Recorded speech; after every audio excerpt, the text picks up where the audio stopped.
Alright guys, so today what I will be doing in this video is giving my personal first impressions on Porsche's all-new electric Macan. So this all-new electric Macan is supposed to be a smaller SUV from Porsche that's electric. And this is actually Porsche's second electric vehicle.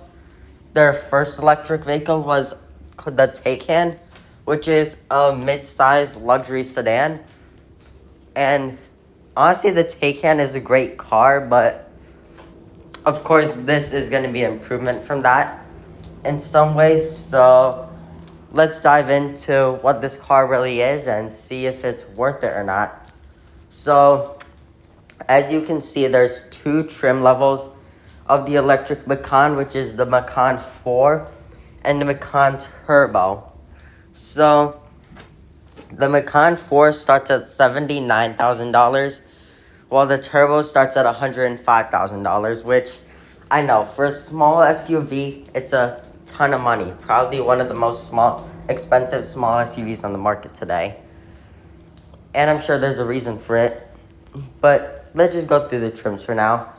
So the Macan 4 electric is 0 to 60 in 4.9 seconds with 402 horsepower, though realistically, I'm sure it's quicker knowing that Porsche under advertises their 0 to 60 times, and with the instant torque from the electric motors, I'm sure it's still a very fast feeling car that's fun to drive. Now, for the people who want something more insane, a level up from the 4, there's the Macan Turbo Electric. 0 to 60 in 3.1 seconds, they claim, with over 630 horsepower. Though, if I had to guess, this car probably does 0 to 60 in 2 point something seconds. Whereas this one is probably in the low to mid 4s. So, my thoughts is, of course, if you want the most insane EV, the best one that's gonna be like nothing else, then the Turbo is definitely the one for you, given that you're okay with the price tag. But for most people who just want something that's fun to drive, comfortable, luxurious, practical, great daily driver, and it's still quick, then I think the 4 is going to be perfect for you. Now, as far as range figures go, Porsche does not have any advertised range figures yet for this car, but there's a lot of rumors saying that this thing is going to get over 300 miles of range, which is a big improvement from the Taycan, which is in the 200s. So I'm really happy about that.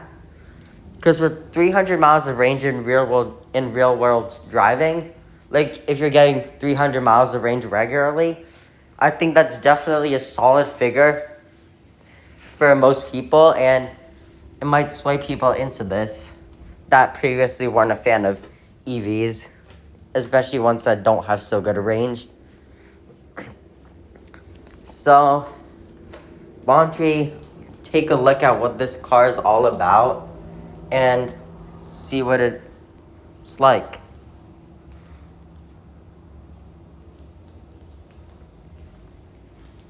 Alright, so here's what the car is all about. I actually have the configurator open. And let's see if I could get some other pictures on this. Of this I was able to earlier, but let's see. Oh, that's right here. My bad. Well, here's the exterior and interior view, which I actually want to look at the exterior first. And I actually want to know what you guys think of this car and the exterior as a whole. Because I personally think it's a good looking vehicle. I know not everyone's going to agree, but my personal opinion is this is a pretty good looking car, and I actually like it. Now, looking at the interior, same story. Really nice interior. I like this purple color too. I don't know if I would option it personally, but I think it's a good looking interior. Now, if you see this thing, for 2024, the new Porsches seem to have great technology because you have your fully digital gauge cluster, which is nice. Then you have these buttons, your climate control, which I like how Porsche is still doing that. I don't like the idea of integrating everything into one screen, so I'm glad Porsche is still having their buttons and stuff here. And you actually have your infotainment screen, which hopefully it's a really good screen because it's 2024. I expect that from a car, especially a small SUV for $80,000 or more. Now, one thing that's pretty cool with these new Porsches is that you could actually option a passenger display right around here, which I don't know if I would do that personally, but if you're into technology, you like the idea of that, then by all means go for it. And if you're worried about the driver being distracted by it, don't worry. You cannot see the passenger display from the driver's seat. So that's what I overall think of it. And now it's time to see what options there are for colors and stuff. So first, we're going to review the exterior colors. I think they generally give a really good selection of colors. I mean, it's Porsche, you expect that. But one thing I wish they did, which they didn't do, is I wish you could option the all-gray blue metallic color from the Cayenne onto this Mecan EV, as I think it would just look really good. Now, out of these selections, however, if I was to personally get this, I would definitely go the Gentian Blue Metallic. I just think it's a really nice color. Fits the car perfectly, even better than the all-gray Blue Might, which is probably my favorite color on the new Cayenne. But for the Mecan EV, I just think this Gentian Blue Metallic is a really awesome color, and I would buy it. Now, as far as wheels goes, you have 20s, 21s, and 22s. Now, I want to say that I really like the design of most of these. The only one that still has to grow on me is probably these 21s, the off-road design wheels. Which, I mean, if you like it, then I guess it's good for you. But me personally, I think they have to grow on me a bit more. Now, if I was to get this car personally, I would just go for the base 20s because of the thicker tire sidewall, which will give you better ride comfort. And it just gonna give you peace of mind over potholes and bad roads and stuff because those tires won't go flat as easily. Whereas the 21s and 22s on low profile tires, especially the 22s, but even the 21s maybe, once you start driving over potholes and stuff, those tires are actually relatively prone to going flat, especially when compared to the 20s. So if you're in an area with bad roads and stuff, by all means, definitely get the 20-inch wheels. You won't regret it, just the peace of mind and everything and the better ride comfort. But if you're in an area with solid roads and you know this thing's not going to be over much rough pavement and potholes and you prefer the look of the bigger wheels and you're okay with that ride comfort sacrifice, which I'm sure it's not even that much of a sacrifice, I'm sure it's just a little bit, then by all means, go for the 21s, go for the 22s. And realistically, honestly, these 22s are probably my favorite wheels on the car, so yeah, I just think it makes the car so much better looking compared to 20s, which even with 20s, I still think it's a good looking car, so that's that. As far as interior options go, I mean, most of this is your normal black, beige, red, brown, expected from a luxury car, but the two that stick out to me the most are the green interior and the purple interior. So if you're interested in that, you want to have something unique, something different, then yeah, by all means, go for those. But me personally, I would just go for black or beige with the full leather package, of course, because for a near six-figure, if not a six-figure car, I definitely want that. The full leather package, so yeah.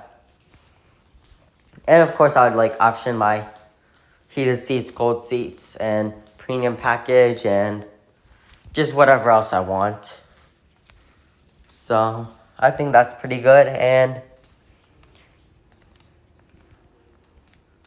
one thing I'm liking about the new Porsches, especially the this car and the Porsche Panamera, is I like how air suspension is actually a standard feature for 2024. Let me try and find where that is, but I do really like how air suspension is standard for 2024, because what air suspension does for you is that it allows you to have a really good ride quality while still retaining amazing handling. So I'm glad it definitely allows you to do that with your adaptive air suspension. And I'm sure there's height adjustability and stuff, which is, of course, nice to have. It's not necessary, but it's cool to have. Then you have the same architecture as your Porsche Taycan for the batteries and everything. 100 kilowatt battery, which is more than the Porsche Taycan, thankfully, and I'm assuming this is a lighter vehicle than that, so that definitely helps the range. And even the base model Mecan, a lot of torque, 479 pound-feet, and I think the turbo might be like 600 plus. Don't quote me on that because I'm truly not sure. Single-speed transmission, which is interesting because the Porsche Taycan EV has a 2-speed transmission, I guess, which I don't see the purpose of it, but Porsche know best. They make these, and they're amazing cars, but yeah, you have this single-speed transmission, and then we all know this thing is powerful. Full, and just overall, you can see the highlights of this, and I'm definitely really liking Porsche's marketing on this. I think just the graphics and everything looks really nice. They're just showing the car. It really makes you want something like this, given that you like the way it looks, but it just makes you want it, I guess, and I think that's smart on their part. And of course, we don't know the range yet, but it should be over 300 miles, healthy figure, so I'm not really concerned about that. Now, charging from 10% to 80% at a fast charger, they say takes 21 minutes, which I think is also a healthy figure. I'm sure it's not the fastest charging EV in the world, but it's also not slow, so I think it's definitely sufficient. I still don't think I would take this on a long road trip, but again, I wouldn't use any EV for a long road trip, so